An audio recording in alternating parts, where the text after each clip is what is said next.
Greetings from Asian Confluence. I, Samhita Nandi, Director Outreach Asian Confluence, welcomes you to yet another episode of Groundspeak. We are very happy to inform you that recently Asian Confluence, in association with the Royal Thai Embassy, New Delhi, successfully concluded the third edition of their Entrepreneurial Exchange Program, Brahmaputra Meets Chao Phraya 3.0. Now, the third iteration of the initiative was focused on food processing, and 4 young entrepreneurs noted for their creative and sustainable business strategies represented the region's food processing sector. In this edition of Groundspeak, we have with us 2 of our young entrepreneurs who participated in the program. So, our first guest for today is Mr. Amrit Paliwal. Mr. Amrit Paliwal hails from Assam. He's the managing director of Sangam Namkeens. His company specializes in traditional Indian namkeens, or should I say Indian munchies, and he epitomizes traditional taste of namkeens throughout the Northeast. With the reach extending to over 250 customers, both in the B2C and B3C sectors, the company is renowned for its robust and self-sustaining ecosystem. From meticulous manufacturing, widespread distribution, packaging, Sangam Namkeens is a hallmark of quality and tradition. Our other guest for today is Mr. Ronex Irom. Mr. Ronex Irom serves as the marketing director for Goo Goo Foods, a leading meat processing firm in Manipur. The company's mom product line specializes in ready-to-eat meat dishes that blend traditional Manipuri recipes with modern cooking techniques.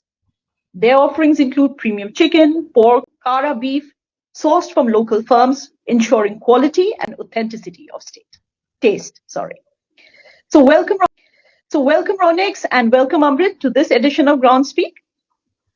Thank you so much, Samhita ma'am. Thanks for having us. We are very happy to have both of you here. So let me start the conversation with Amrit. Amrit, just like we've just heard, Sangam Namkeens caters to more than 250 devoted distributors and retailers today. And I'm hoping and thinking that it will serve more consumers in the future. So tell us how the Thailand experience would help you in reaching out to more buyers, meeting targets, and creating a trustworthy consumer base for your products.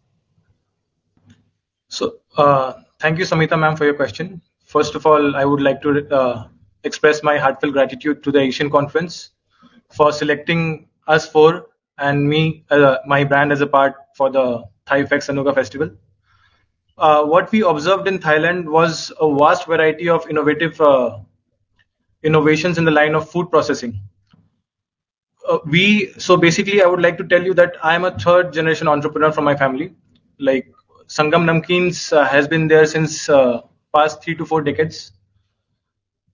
We generally cater the audience of Northeast, just as you mentioned, the 250 customers. But this time when we went to Thailand, we through the Thai Embassy and Asian Confluence, we experienced that since we are already having a whole soul ecosystem by ourselves, we can deliver our products there by the process of distribution. A lot of Thai people there interacted us over the distribution network, actually, like primarily. Okay.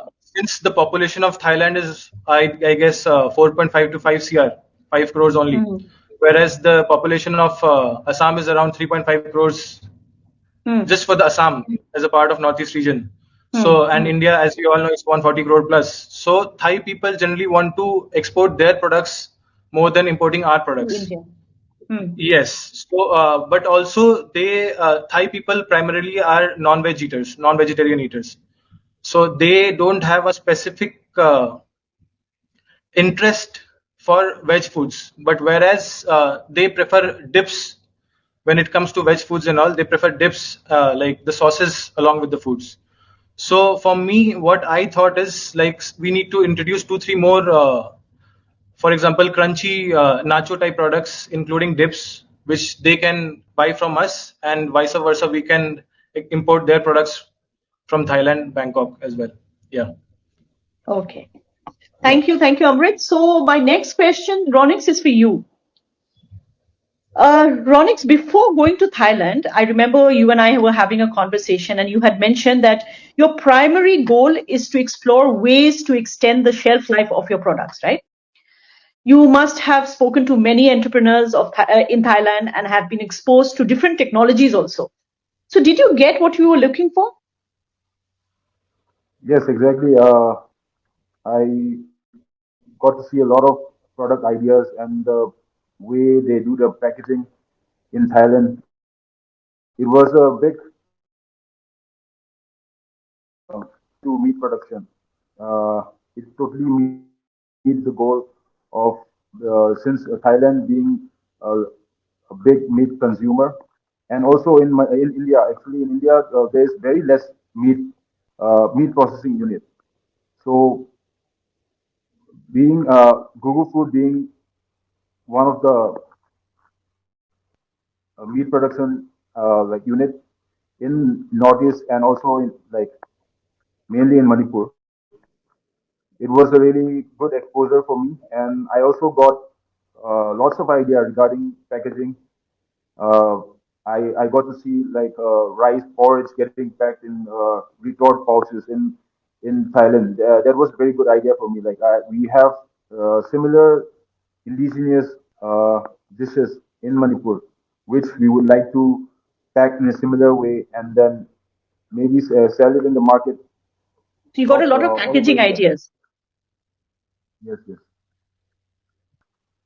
and also a lot of product ideas. We recently Okay. in our own firm we added like five five new items, and it was really I'm really thankful to the Thailand experience that we were able to work further and then introduce our product ideas to our own company. So, I'll just ask you a technical question, Ronex. Does increasing the shelf life affect the quality or taste of meat products? Yes, it obviously it affects the taste of the product. Maybe not in a very good way though, because shelf life the longer it is, of course, even if it's safe to consume, the taste of meat and our product uh, reduces actually. But since we are planning to ship all over India and we are planning to yeah, so the technical uh, uses of like the technical things we are using to increase the shelf life of our product is um, I can tell you with our own products, we do like temperature control dehydration. Like this is all technology only, through which we can increase our our product shelf life. We do nitrogen flushing for our products, and also we are introducing retort packaging in soon in the near future, very soon. Okay. So, Amrit, you have done your engineering and you have worked in the field of technology, and now you are in food processing business. So, my question to you is very personal actually. What was your thought process when you made this choice of leaving a salary based job and get into business full time? And what are the challenges or the teething problems that you faced while settling down into business?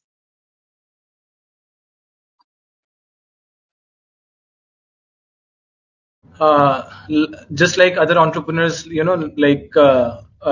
so basically, I have seen all my family members doing business since childhood. Hmm. So I Yeah. always had this knack of getting into business.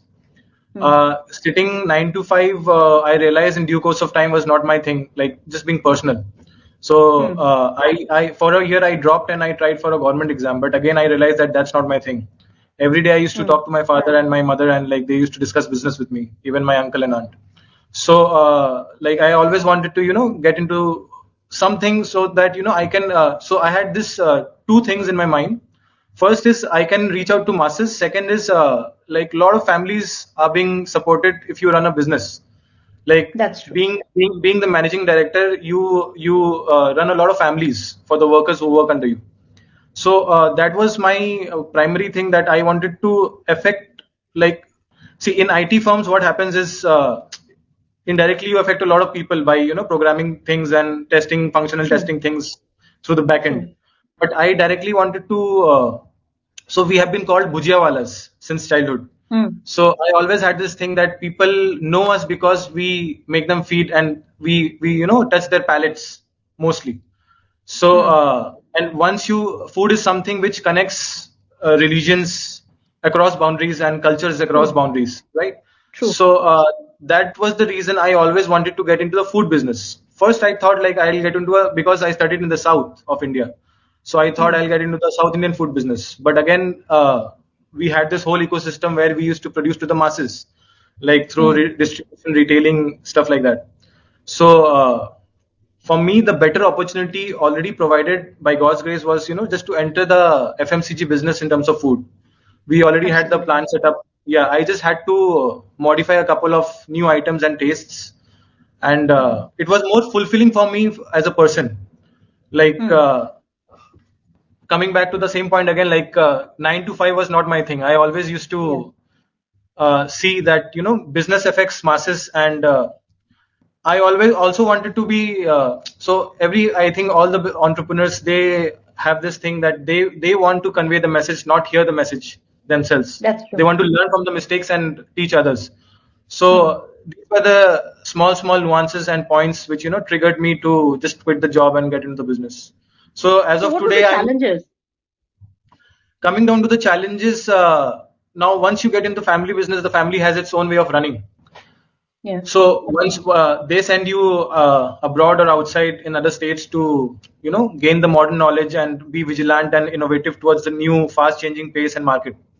So coming down and breaking the stereotype at my own firm was the most difficult part, like convincing your own parents, getting down to the digital age where everything was manual and not automated, automating the entire process, digitizing the marketing, which we are still processing, innovation of new packets, just as Ronex told us to increase the shelf life.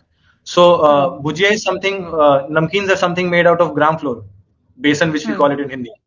So besan doesn't can't have a, so Northeast being a humid region, besan can't have a longer shelf life, more than 3 to 4 months, because it is very prone to infestation of pests and small insects, worms, that we see in general grains.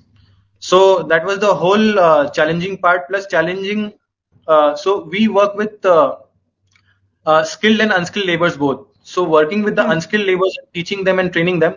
So that is even challenging. Plus that is also beneficiary in your own terms, because you train a person according to your own business theme. So yeah. So what happens is they become they understand your business well, and it's easy to promote a person from ground level to manage things on your personal domain and personal environment, and to cater and to foster them actually just to work how you want them to work, rather than a pre-educated person who's done an MBA sort of a thing from some other institute, and they try to manipulate won't be the exact word, but they try to implement things which are not valid on the ground. So on the ground level of market. So there are two types of businesses, as my elder says. So one is an Excel sheet business. So where you just type this much will be the input, this much will be the output, this much will be the costing. But in ground, when you actually go to the shopkeeper, you experience a lot of daily troubles, and the troubleshooting on a daily basis is something which gives some people a kick, and for some people it's troublesome. But for me, it's really fulfilling to solve daily life problems and to cater the needs of my customers. So since India, from manufacturing, it came down to a service sector. So today, more than the taste, and so food is something where you go once for taste, and the second time you visit is for the service. So managing the service on a daily basis and the operations on a daily basis is a challenging part, but yet fulfilling. Yeah. Wow, great. So continuing with you only, Amrit. So you are relentlessly working towards marketing and promoting Sangam Namkeens in the Northeast, right? And you also got an opportunity to see new technologies at the Grisrian Thong Company Limited in Thailand. Yeah, the dry freezing. So since you're a technical person, you will be able to give us the right perspective on the role played by emerging technologies in preserving the cultural aspect of cuisine, like, the special ingredients used or the taste, and at the same time making it globally acceptable and marketable. Not every taste caters to every region, right? True. So, and at the same time, maintaining quality and taste. Is it challenging? Giving my personal opinion on this, what I would like to say is, dry freezing a product is good if you're exporting it, and it increases the shelf life. But since I am already into the food processing business, just like Ronex, so what I personally feel is the fresher the better. That is my personal point of view on your question. So since we all are getting health conscious day by day, and our palates are more being Indians or being European or being Thai or being from the US, I don't think that really matters. People today are more prone to having fresher food. So being at the dry freezing company, so that is good if you are for people who just like we have this brand in India called MTR. They have this ready to cook products in India. So that's good for people who don't know how to cook. That's my personal take on that. But yeah, coming down to the technology, that is really good, in terms of marketing and in terms of earning money, because your product stays in the shelf of the shops and departmental stores for long. But from a health perspective, I always go for the mantra, the fresher the better, because in due course of time the taste also diminishes. Like the taste is not as it was freeze dried at the moment, like the taste that was during the freeze dry process. Like first 2 3 months the taste is great, but as the time passes by, the nutrient value and even the preservative content itself, coming down to the chemical breakdown of it, like the chemical compound breakdown of it, it increases in due course of time. So health wise it might be okay, but yeah, like the freeze drying companies process, like they just have a compressor in the system, just like the air conditions that we have in our house. So for me, maximum a food should have a shelf life of 6 months, I think, in terms of regulations and health practices. Yeah. So and also for the it's good to export meats, so that in limited quantities and limited packagings, like for example 350 grams, 500, just a random example, you can have a small designated quantity to cook a one time meal or a two-time meal, and just use that for that. But again, for me, like I go by the funda, like maximum 120 days or 4 months of shelf life is good for Good enough. human consumption. Yeah. Okay. So, Ronex, my next question is for you. Since you are a specialist in marketing strategies and you're also working towards promoting the taste of Manipur, could you please elaborate what constitutes your marketing strategy and how much weightage does cultural values and practices have while creating a marketing strategy in the food processing sector, particularly? Yes, about the marketing strategy, we use of course we use the online social media, like Facebook, Instagram, and there's a lot of users to see our product, and we get a lot of orders through online as well. But the major marketing, I mean, the more sale comes from offline. Of course, we have a supply chain. We send the we have wholesalers coming to our company to buy, and they will be the one supplying to the small shops. And also us, like we go directly to big departmental stores ourselves, and every week we check on our inventory, if they need more products, or if there is any return, they need to do some return if there is unsold product. That's the simple marketing strategy we do. But we are also planning to expand.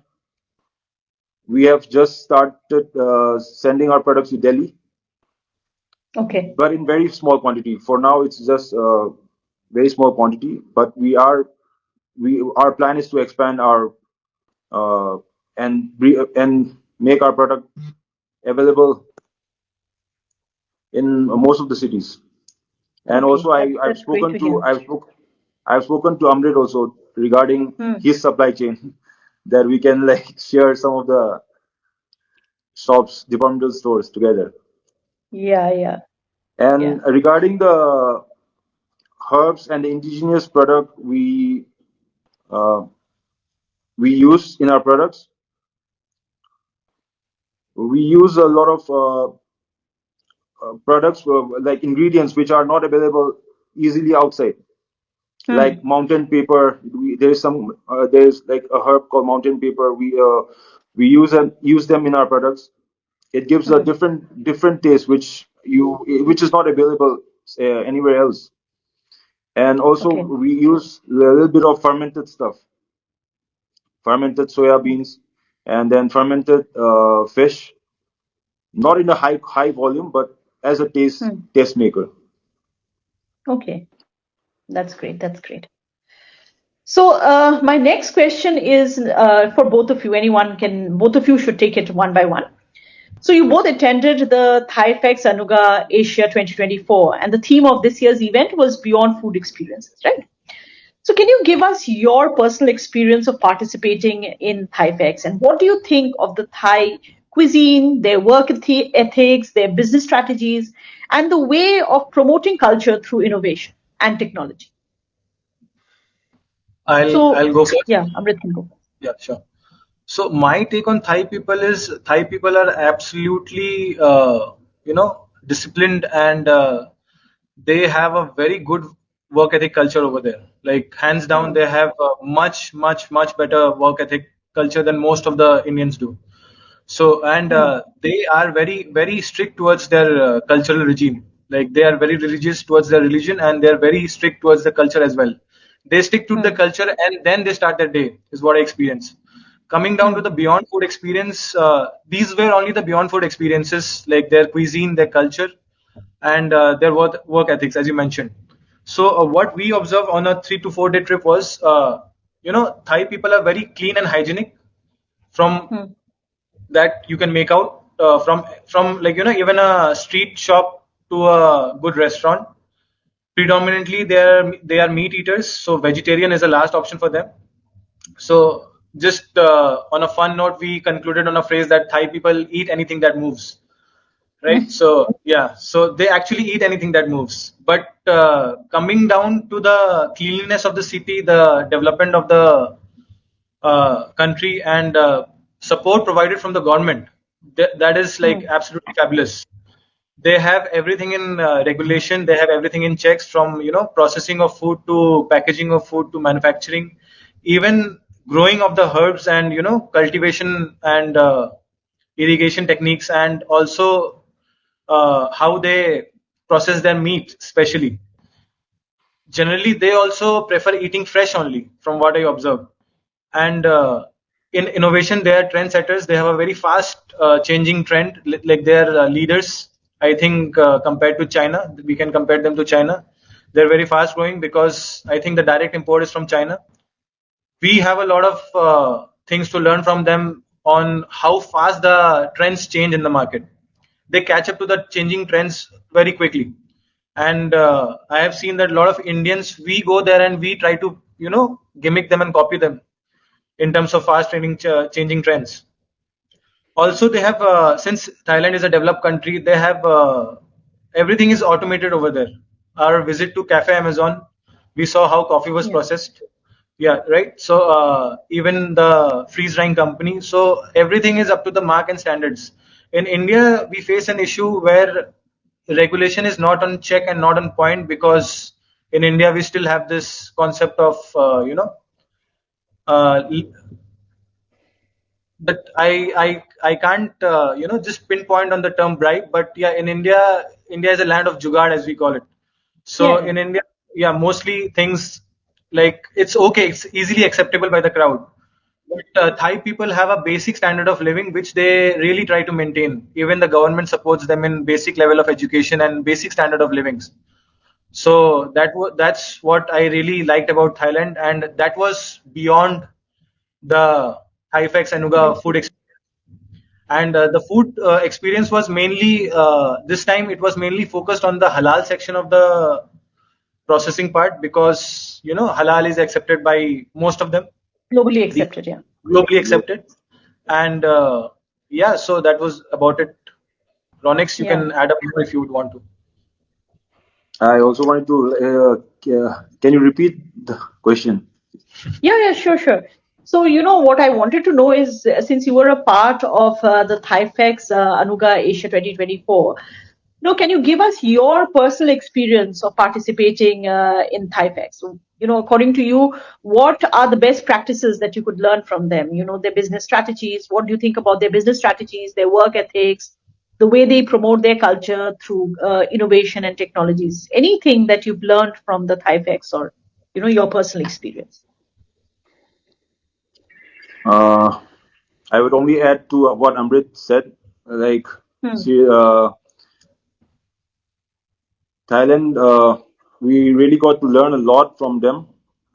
Their Hmm. food culture, especially, they had a diversified food culture. Of course, India is Hmm. much more diversified, but me being from Northeast Manipur, we could see a Hmm. little bit similarities of the ingredients out there. Yeah. What the Thai people were having.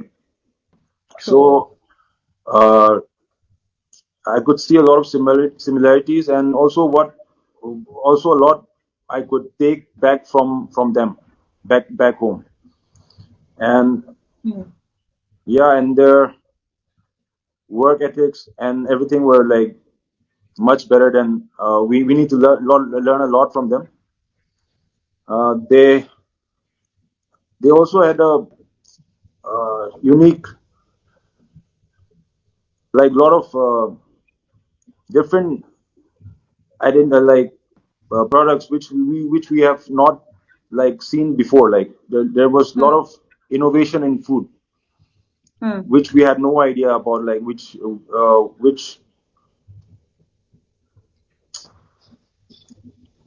uh, You think you can incorporate some of those ideas in Manipur, like take those ideas and bring it here in some way? yes, certainly. We like You can do that. I saw a lot of rice based items which were Huh.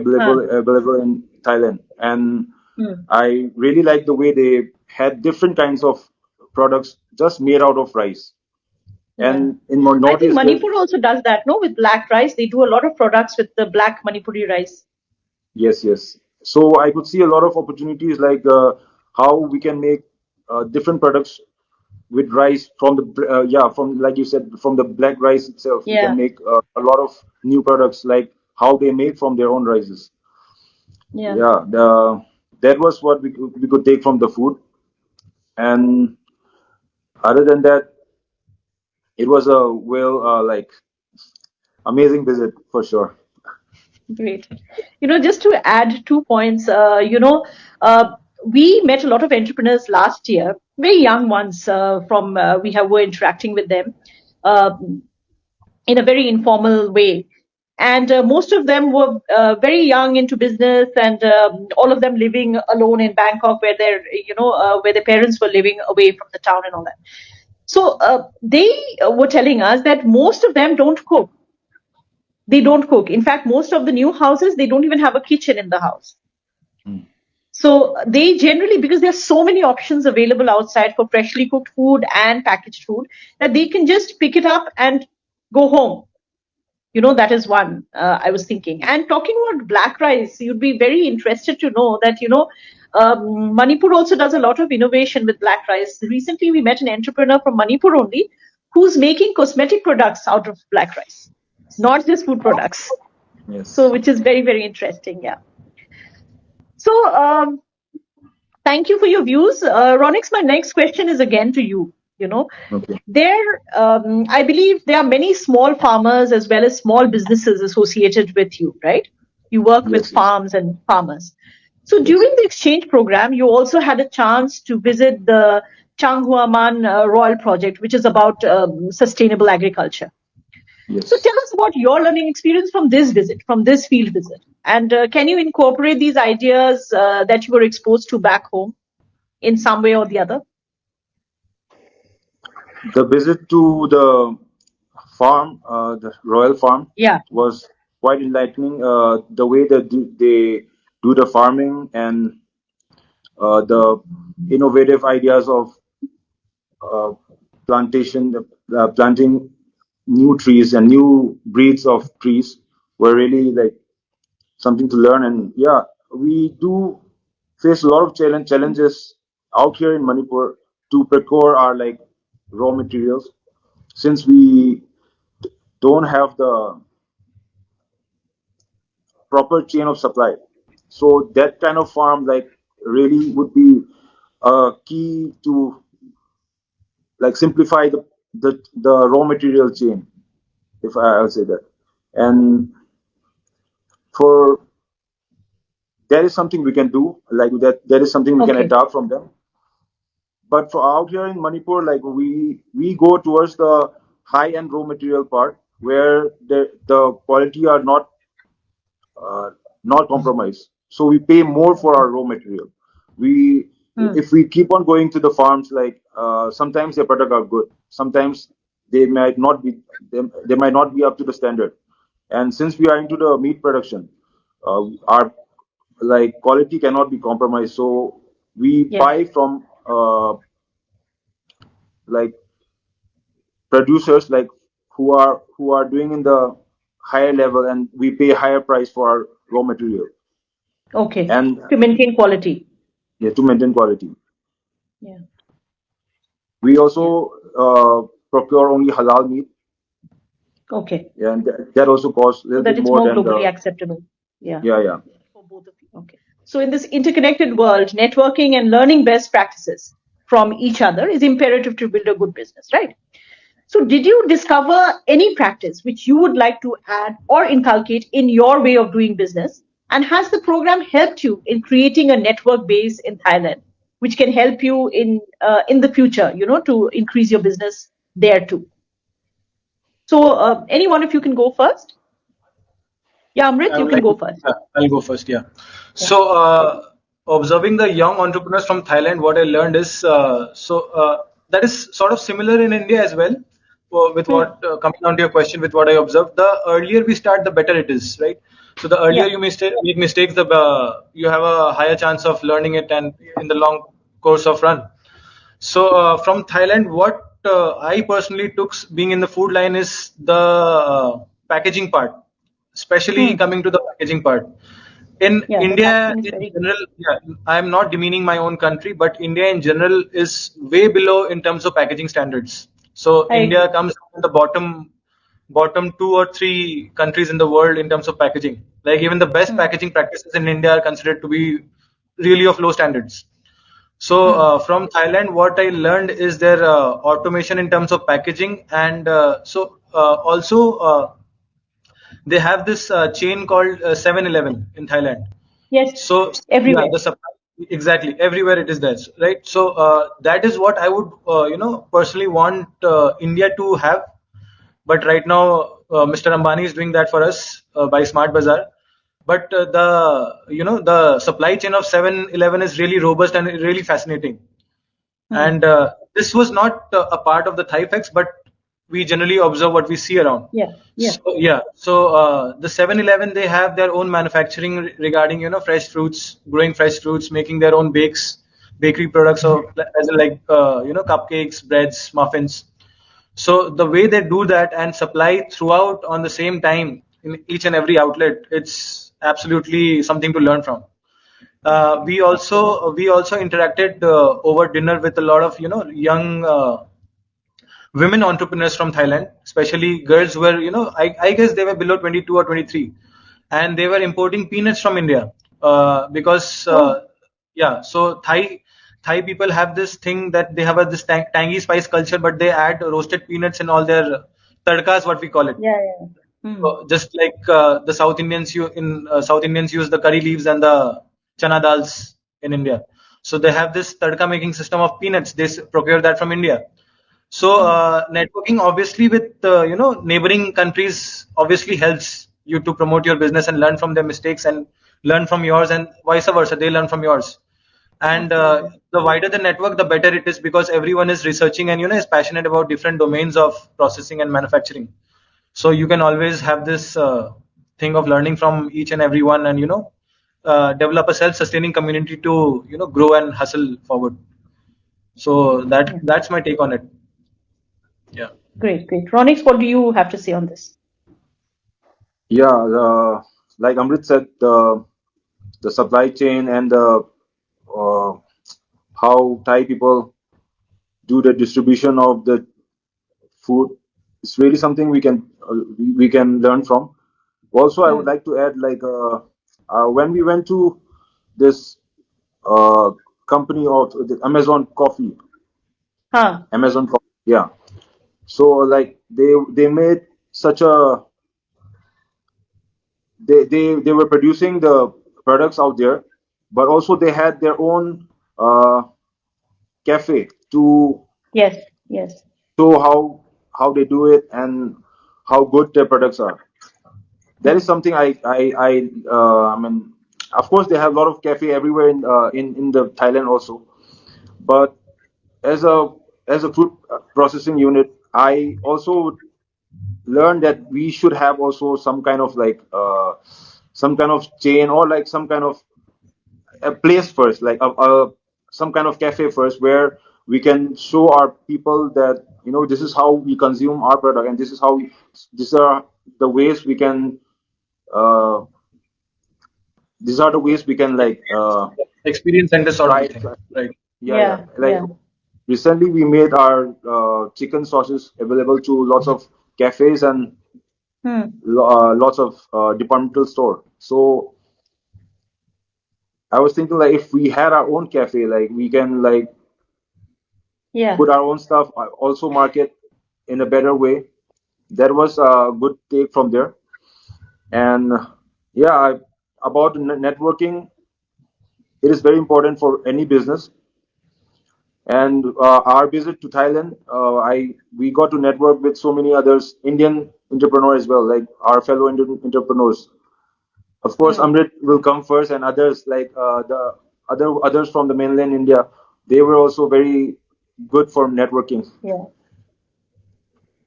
So it's very obvious from this conversation that both of you have share a very nice bond, and when it's so we were a part of this Yendi, you could say a workshop. Um, Yes. so Yendi is Young Entrepreneurs Network of Thailand. So they have a very good tagline, or they have a motto which says friendship first. Before business, there's friendship.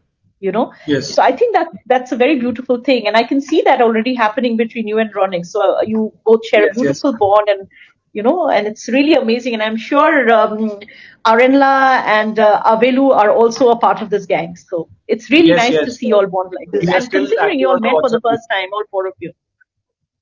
Yes. We are still active on the Okay. WhatsApp group, and me and Ron especially, we keep talking. Like we had this talk That's yesterday. amazing. Yeah, so we are so just as you mentioned, we are gonna share our databases of shops from Manipur Huh. and from his side, from my side, for Yeah. for mutual benefits. Yeah. So So yeah, but once friendship happens, business automatically happens. exactly, So the that's trust nice. is already built, so the bond is already built. So it's better Yeah, to do yeah. business with the known people, obviously. True, true, true. Yeah. So, going on the same lines of this discussion, again, the question is for both of you. Both your products are very diverse. One hand, Amrit is a pure vegetarian namkeen section, and whereas Ronex is meat processing and the non-vegetarian section. So, you must have encountered opportunities in exporting your products or importing some from Thailand. Some things, identified some things that you could import or remake in India, some ideas. So, what, according to your analysis, are the challenges that you will see while reaching out to the international market? And on the other hand, the domestic market in the Northeast when it comes to importing? I For think me, yeah, Yeah, you Ronex go. can go first. No You problem. go first. You go first. Yeah. I think for meat processing, meat products, it is quite tough to export since there is a lot of regulations. I don't know which we will have to get a check on, and it is really tough to export meat products. But Hmm. for importing stuff, like I saw really good opportunities and mm, also like good products which we can like implement out here. Hmm. So do you But have contacts on how to go about it, or you know? I have few contacts with some Vietnamese company also. I Hmm. took their card, but not we haven't really spoken yet. Started working on And it. yes, working on it. Yeah, yeah. So Amrit, what is your view on it? Yeah, so in my line of business, what happens is like I'll break down it in a couple of points, like exact Hmm. points what happens with every food processing business. So to Hmm. import and export, you need a couple of licenses, trade licenses, approval Right. licenses, and health certificates, right? So every food item, these days you need to mention according to the FSSAI rules and in our country Hmm. and various, GDA rules in different countries that Hmm. you need to mention the protein content, the fat content, Hmm. the carbohydrate, the saturated fats, etc. Hmm. We being the small players, the problem with us is every time you get your product lab tested, so the protein content changes, the fat content Hmm. changes, because the oil quality at least you can maintain, right? You can source the oil because soya refined oil or cottonseed refined, any sort of refined oil, that is standard. Hmm. But once you go to sourcing the peanut, the gram, like the mode grams, like the chana dals and Hmm. stuff like that, like the pulses and the lentils. Every Hmm. time in the market, the farmers get seed from the government or they grow their own seeds, like the GMO seeds, everything. But every time the produce is different. So every time you Ah. need to import or export, that's the main challenge that small players in the business from Northeast, like including me or anyone from India, in fact, we face Hmm. while exporting. In in uh, in scenarios like this, big players like are comfortable because, for example, brands like Tata, Haldiram, Bikaji, Balaji wafers, they'll source potato or any product. Let's take the example of potato. They'll source 40 lakh tons of potato at once. They have that much of amount of capital with them, just to have the Hmm. specific variety of potato to be stored in their cold storage. We, on the Hmm. other hand, we need to procure it every weekly or bi-weekly basis. Hmm. So for us, exporting is a major challenge in terms of. So we need to work on the processing so that the protein and the fat level, these macro and micro levels of the nutrients are maintained. So Hmm. that is a major part, and that can be resolved only by regulation from the government, Okay.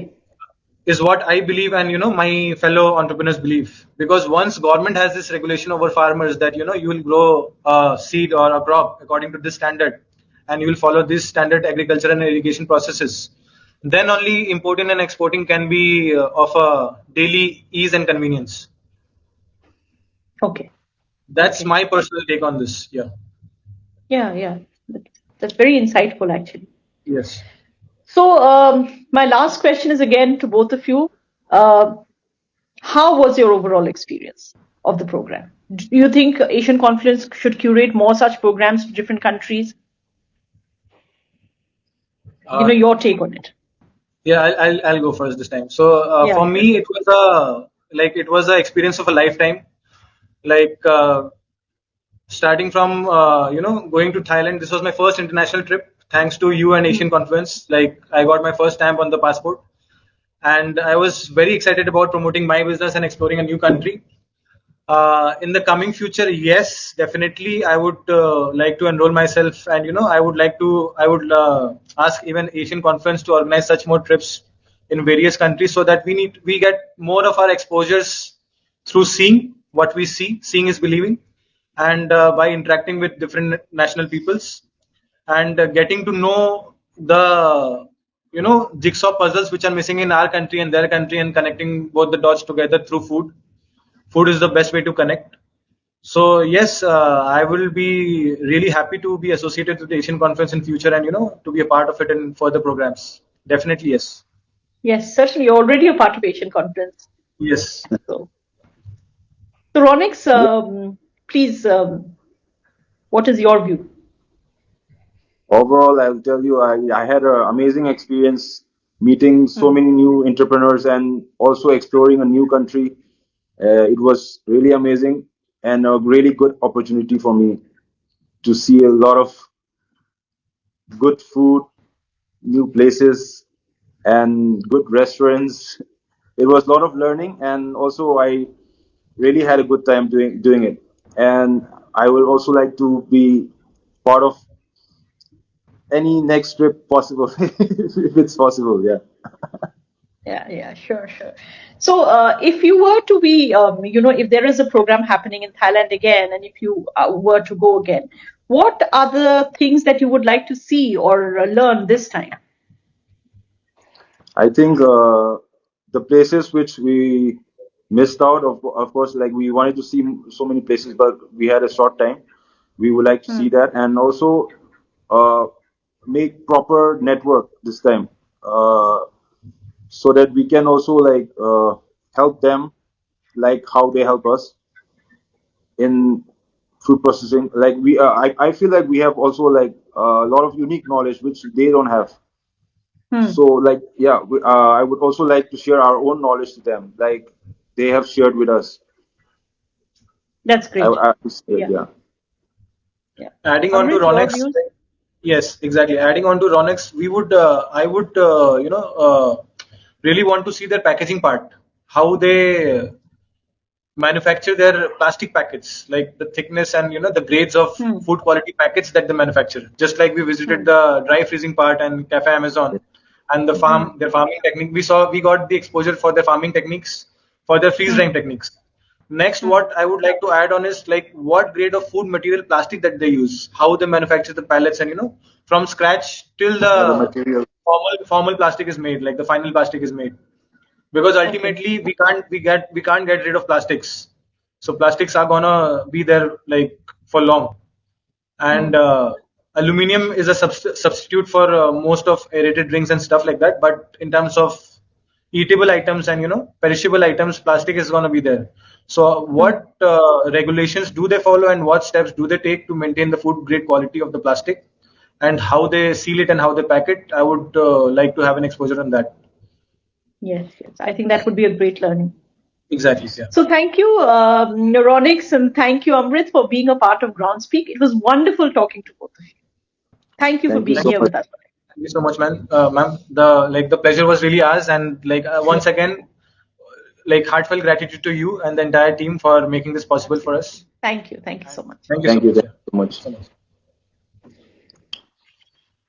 Thank you, viewers, for your time. Please stay tuned to our channel for more such videos.